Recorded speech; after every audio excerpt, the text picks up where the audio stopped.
നമസ്കാരം. ന്യൂസ് ക്യാപ്സ്യൂളിലേക്ക് സ്വാഗതം. ബീഹാറിൽ മഹാസഖ്യം പൂർണ്ണ ആത്മവിശ്വാസത്തിലെന്ന RJD നേതാവ് തേജസ്വി യാദവ് മീഡിയ വണ്ണിനോട് 20 വർഷത്തെ നിതീഷ് ഭരണത്തിൽ ജനങ്ങൾ കുറെ സഹിച്ചു. പലയിടത്തും അടിസ്ഥാന ചികിത്സാ സൗകര്യങ്ങൾ പോലുമില്ല. NDAയുടേത് വ്യാജ പ്രഖ്യാപനങ്ങളെന്നും തേജസ്വി യാദവ്.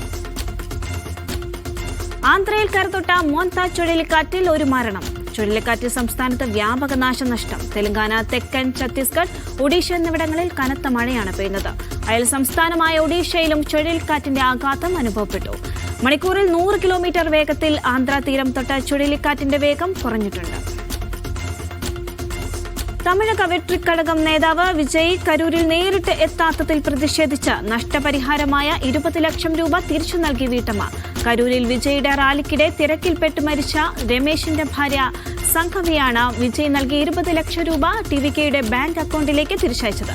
നേരിട്ട് സന്ദർശിച്ചുള്ള സാന്ത്വനം പണത്തേക്കാൾ വലുതെന്നും സാങ്വി. സേവന മേഖലയിൽ കഴിഞ്ഞ 6 വർഷത്തിനിടെ 4 കോടി തൊഴിൽ വർദ്ധിച്ചെന്ന നീതി ആയോഗിന്റെ റിപ്പോർട്ട്. കൃഷി കഴിഞ്ഞാൽ ഏറ്റവും അധികം തൊഴിൽ നൽകുന്നത് സേവന മേഖലയാണെന്നും റിപ്പോർട്ടിൽ. നാഗാലാൻഡിന് ദുരിതാശ്വാസ സഹായ നിധിക്കായുള്ള STRF ഫണ്ടിന്റെ കേന്ദ്രവിഹിതം പ്രഖ്യാപിച്ചു. കേന്ദ്രവിഹിതത്തിന്റെ 2ാം ഗഡുവെന്നോണം 20 കോടി രൂപ മുൻകൂറായി അനുവദിക്കുമെന്ന് കേന്ദ്ര ആഭ്യന്തരമന്ത്രി അമിത്ഷാ. ബീഹാർ നിയമസഭാ തെരഞ്ഞെടുപ്പിൽ രാഹുൽ ഗാന്ധിയും മഹാസഖ്യത്തിന്റെ മുഖ്യമന്ത്രി സ്ഥാനാർത്ഥി തേജസ്വി യാദവും ജനങ്ങൾക്ക് നൽകിയ തെരഞ്ഞെടുപ്പ് വാഗ്ദാനങ്ങൾ നിറവേറ്റുമെന്ന് കോൺഗ്രസ് നേതാവ് പവൻ ഖേര. സീറ്റ് വിഭജനത്തെ ചൊല്ലി സഖ്യത്തിനുള്ളിൽ വിള്ളലുണ്ടായെന്ന വാർത്ത അടിസ്ഥാനരഹിതമെന്നും പവൻ ഖേര. പശ്ചിമ ബംഗാളിൽ വോട്ടർമാരുടെ വോട്ടവകാശം കവർന്നെടുത്താൽ ന്യൂഡൽഹിയിലെ തെരഞ്ഞെടുപ്പ് കമ്മീഷന്റെ ഓഫീസ് ഘരാവോ ചെയ്യുമെന്ന് തൃണമൂൽ കോൺഗ്രസ് MP അഭിഷേക് ബാനർജി. SIR വോട്ടർമാരുടെ വോട്ടവകാശം നഷ്ടപ്പെടുത്താനുള്ള മാർഗമാണെന്നും കേന്ദ്രത്തിന്റേത് ഗൂഢനീക്കമെന്നും അഭിഷേക് ബാനർജി. മേഘാലയ മുൻ മുഖ്യമന്ത്രി മുകുൾ സാങ്മയുടെ സഹോദരൻ സെനിത് സംഗ്മ തൃണമൂൽ കോൺഗ്രസ് വിട്ട് കോൺഗ്രസിലേക്ക്.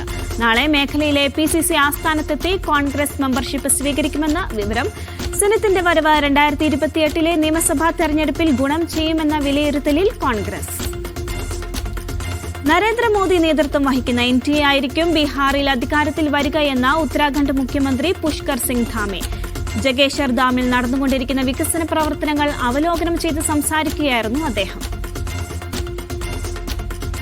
ഡെറാഡൂൺ തനക്പൂർ വീക്കിലി എക്സ്പ്രസ് ഇനി ആഴ്ചയിൽ 2 തവണ സർവീസ് നടത്തുമെന്ന് കേന്ദ്ര റെയിൽവേ മന്ത്രാലയം. ഉത്തരാഖണ്ഡ് മുഖ്യമന്ത്രി പുഷ്കർ സിംഗ് ധാമിക്ക് അയച്ച കത്തിലാണ് കേന്ദ്ര റെയിൽവേ മന്ത്രി അശ്വനി വൈഷ്ണവ് ഇക്കാര്യം വ്യക്തമാക്കിയത്. നവംബർ 2 സെഗോൺ IAF 2025 മാരത്തൺ സംഘടിപ്പിക്കാൻ ഒരുങ്ങി ഇന്ത്യൻ വ്യോമസേന. ന്യൂഡൽഹിയിലെ ജവഹർലാൽ നെഹ്റു സ്റ്റേഡിയത്തിലാണ് ഫ്ളാഗ് ഓഫ് ചടങ്ങുകൾ. രാജ്യത്തുടനീളമുള്ള 60 വ്യോമസേനാ കേന്ദ്രങ്ങളിലും ഒരേ സമയം ഈ പരിപാടി സംഘടിപ്പിക്കും.